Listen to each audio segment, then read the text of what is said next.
Assalamualaikum warahmatullahi wabarakatuh. Shalom, Om Swastiastu, Namo Buddhaya, Salam Kebajikan. Perkenalkan, nama saya Zulkardi Malstopa dengan NPM 2161 20 1124, Prodi Manajemen semester 5. Di sini saya akan menjelaskan materi tentang pasar uang dan pasar modal. Nah, poin yang saya akan bahas itu ada 4. Yang pertama, pasar uang, pasar modal, serta tujuan dari pasar uang dan pasar modal, dan perbedaan antara pasar uang dan pasar modal. Pasar uang dan pasar modal.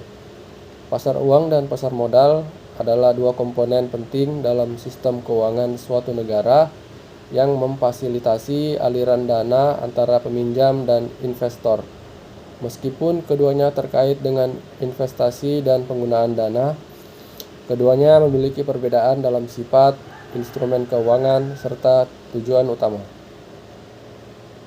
Pasar uang. Pasar uang adalah bagian dari sistem keuangan di mana berbagai instrumen keuangan jangka pendek diperdagangkan. Ini adalah tempat di mana transaksi keuangan dengan jangka waktu relatif singkat, umumnya kurang dari 1 tahun, terjadi antara peminjam dan pemberi pinjaman. Pasar uang memainkan peran penting dalam menyediakan likuiditas atau dana tunai serta memfasilitasi aliran dana jangka pendek. Instrumen-instrumen keuangan di pasar uang termasuk sertifikat deposito, surat berharga pasar uang atau commercial paper, treasury bills, surat utang pemerintah dengan jangka waktu pendek, rekening giro, serta instrumen jangka pendek lainnya. Pasar uang juga melibatkan lembaga keuangan seperti bank, lembaga keuangan non-bank, dan partisipan lain yang berperan dalam menyediakan dana atau menawarkan instrumen keuangan. Nah, tujuan dari pasar uang itu ada 3. Yang pertama, pemenuhan kebutuhan pendanaan jangka pendek. Yang kedua, pemberian likuiditas serta pengelolaan risiko. Yang dimaksud pemenuhan kebutuhan pendanaan jangka pendek yaitu perusahaan, pemerintah, lembaga keuangan, dan individu dapat menggunakan pasar uang untuk memenuhi kebutuhan dana jangka pendek seperti untuk mendanai inventaris, membiayai operasi sehari-hari, atau menangani kewajiban jangka pendek. Terus pemberian likuiditas. Pasar uang memungkinkan entitas untuk dengan mudah mengakses likuiditas atau dana tunai dalam jangka waktu pendek. Hal ini memungkinkan mereka untuk menyelesaikan kewajiban atau mengatasi kebutuhan mendesak dengan cepat. Terus pengelolaan risiko. Instrumen-instrumen di pasar uang juga digunakan untuk pengelolaan risiko, seperti dalam hal manajemen kas perusahaan atau mitigasi risiko bunga. Terus mengapa pasar uang dibutuhkan? Pengelolaan kas dan risiko bagi perusahaan. Manajemen kas adalah hal yang sangat penting. Pasar uang memungkinkan perusahaan untuk mengelola arus kas mereka dengan lebih efisien. Selain itu, pasar uang juga digunakan untuk mengelola risiko keuangan seperti risiko suku bunga atau risiko likuiditas. Terus yang kedua, sistem keuangan.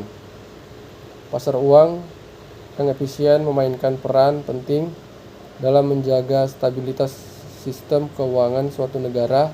Ketika pasar uang berfungsi dengan baik, likuiditas di pasar tetap terjaga, memberikan kepastian bagi lembaga keuangan dan pelaku pasar lainnya. Yang ketiga, ada kebutuhan pemerintah. Pemerintah juga memanfaatkan pasar uang untuk mendanai defisit anggaran dan kebutuhan dana jangka pendek. Treasury bills dan surat utang negara lainnya adalah instrumen pasar yang digunakan oleh pemerintah untuk meminjamkan dana dari masyarakat. Yang keempat, mendorong pertumbuhan ekonomi. Akses yang mudah terhadap dana jangka pendek dapat membantu dalam mendukung pertumbuhan ekonomi dengan memberikan kemudahan bagi perusahaan untuk mendapatkan dana guna melakukan ekspansi bisnis atau investasi. Nah, yang kedua, pasar modal. Pasar modal adalah bagian dari sistem keuangan suatu negara di mana berbagai instrumen keuangan jangka panjang diperdagangkan. Ini adalah tempat di mana investor dapat memperoleh atau menjual surat berharga atau instrumen keuangan yang memiliki jangka waktu lebih dari 1 tahun. Tujuan dari pasar modal yang pertama ada investasi dan pengembangan. Pasar modal memfasilitasi proses investasi dengan memberikan kesempatan kepada investor untuk memperoleh kepemilikan dalam bentuk saham atau memberikan pinjaman melalui obligasi.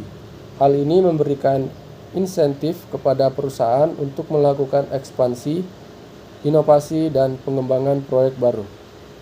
Yang kedua ada diversifikasi, portofolio, dan manajemen risiko. Bagi investor, pasar modal memberikan peluang untuk melakukan diversifikasi portofolio, yaitu menyebar risiko investasi mereka dengan mengalokasikan dana ke berbagai instrumen keuangan. Diversifikasi membantu mengurangi risiko keseluruhan dari portofolio investasi. Yang ketiga, memberikan likuiditas dan fleksibilitas. Melalui perdagangan saham dan obligasi, pasar modal memberikan likuiditas yang memungkinkan investor untuk membeli atau menjual investasi mereka dengan relatif cepat. Hal ini memberikan fleksibilitas dalam mengelola investasi mereka sesuai dengan kebutuhan dan perubahan pasar. Yang keempat, pertumbuhan ekonomi. Pasar modal memainkan peran penting dalam mendukung pertumbuhan ekonomi suatu negara dengan menyediakan akses kepada perusahaan untuk mendapatkan dana yang dibutuhkan untuk pertumbuhan, inovasi, dan pengembangan infrastruktur. Nah, perbedaan dari pasar uang dan pasar modal. Pasar uang dan pasar modal memiliki perbedaan dalam hal jangka waktu transaksi, instrumen keuangan yang diperdagangkan, serta tujuan dari transaksi tersebut. Pasar uang berfokus pada transaksi jangka pendek dengan instrumen seperti sertifikat deposito dan treasury bills. Sementara pasar modal berurusan dengan investasi jangka panjang melalui saham, obligasi, dan instrumen lainnya yang memiliki jangka waktu lebih dari 1 tahun. Tujuan utama pasar uang adalah memenuhi kebutuhan pendanaan sementara pasar modal bertujuan untuk memberikan sumber pendanaan jangka panjang bagi pertumbuhan, ekspansi, atau proyek jangka panjang. Baik, itulah penjelasan materi saya tentang pasar uang dan pasar modal. Saya akhiri, cukup sekian, terima kasih.